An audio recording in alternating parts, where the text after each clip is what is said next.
এক জিহ্বা, দুই লজ্জা স্থান। কেউ যদি এই দুইটা দায়িত্ব নিতে পারে, জান্নাতের দায়িত্ব কে নিয়েছেন? মুহাম্মদ সাল্লাল্লাহু আলাইহি ওয়াসাল্লাম। হে আমার যুবক ভাইরা, আজকের পর থেকে নোংরা ভিডিও দেখা বন্ধ করতে পারবো ইনশাআল্লাহ। এখানে যারা ভালো কম্পিউটার সম্পর্কে বোঝে, এই ভাইয়ের কাছে গিয়ে যত সাইট গুলো আছে নোংরা ফিল্মের আর নোংরা ভিডিও, সব সাইটগুলোকে বন্ধ করে নেবেন কালকে সকালে ইনশাআল্লাহ। বন্ধ হয় না ভাই? হয়তো সব বন্ধ করা হয়। আপনি কালকে সকালে নোংরা সাইটগুলো বন্ধ করবেন ইনশাআল্লাহ।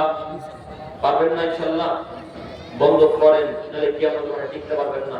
আপনি হয়তো বলছেন যে চোখ আবার কিভাবে কথা বলবে আল্লাহর সাথে, আঙুল আবার কিভাবে আল্লাহর সাথে কথা বলবে? আপনি বিশ্বাস করতে পারছেন না? আজকে মোবাইলে কথা বলে না? হ্যাঁ এই ভাই রে, মোবাইলে কথা বলে না? আমি আপনি কি আলোচনা করলাম না করলাম, এই আলোচনাটা 1 বছর পর আবার শুনতে পারবেন। তো মোবাইলে কথা বলা হলো না? মানুষের তৈরি জিনিস যদি কথা বলতে পারে, ওই যে রোবট, এখন রোবট তৈরি হচ্ছে, রোবট কথা বলতে পারে না? পারে তো।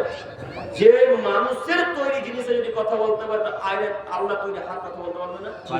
হাত তো বহুদিনের কথা মুহাম্মদ সাল্লাল্লাহু আলাইহি ওয়াসাল্লাম বলছেন, কিয়ামত ততদিন পর্যন্ত হবে না যতদিন পর্যন্ত আপনার হাতের লাঠি আপনার সাথে কথা না বলছে। হাতের লাঠি, মানুষ রাস্তা দিয়ে চলবে, লাঠি টক টক টক টক টক টক করে মানুষের সাথে কথা বলবে।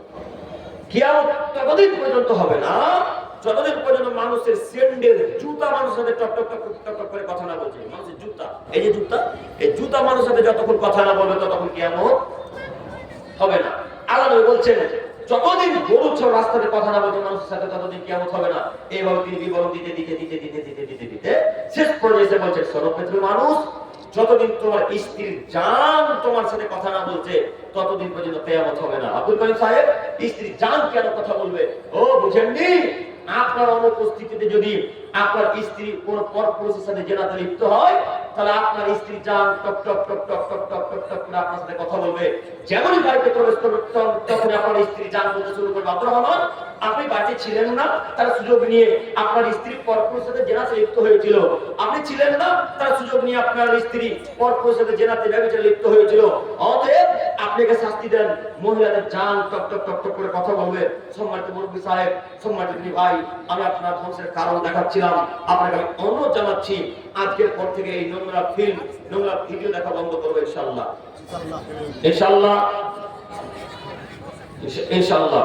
সম্মানিত উপস্থিতি, আমরা অনেকক্ষণ আলোচনা করলাম।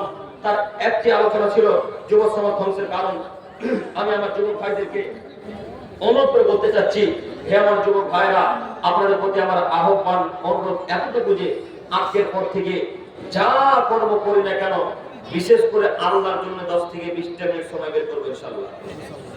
ইনশাআল্লাহ, ইনশাআল্লাহ। আমি আমার যুবক ভাইদের কাছে আরো অনুরোধ জানাচ্ছি এতটুকু যে, হে আমার যুবক ভাইরা, আমরা যতদিন চলাচল করব, পৃথিবীতে বেঁচে থাকবো, ততদিন পর্যন্ত মুহাম্মদ সাল্লাল্লাহু আলাইহি ওয়াসাল্লামের পদ্ধতিতে চলার চেষ্টা করবো ইনশাআল্লাহ। আল্লাহ তুমি কবুল করো, সকলে বলি আমিন। সম্মানিত উপস্থিতি, এখান থেকে আলোচনা শেষ করলাম। আল্লাহ তুমি আমাদের সকলকে তোমার রাসূলের পদ্ধতিতে চলার তৌফিক দান করো, সকলে বলি আমিন। হে প্রভু দয়াময়, তোমার তো দয়ার অভাব নাই, তোমার তো দয়ার অভাব নাই, তুমি তো দয়াশীল, ক্ষমাশীল আল্লাহ। তোমার কাছে এই রাত্রে ভিক্ষা চাইছি, আমাদের সকলকে তুমি কবুল করে নাও, সকলে বলি আমিন। আল্লাহ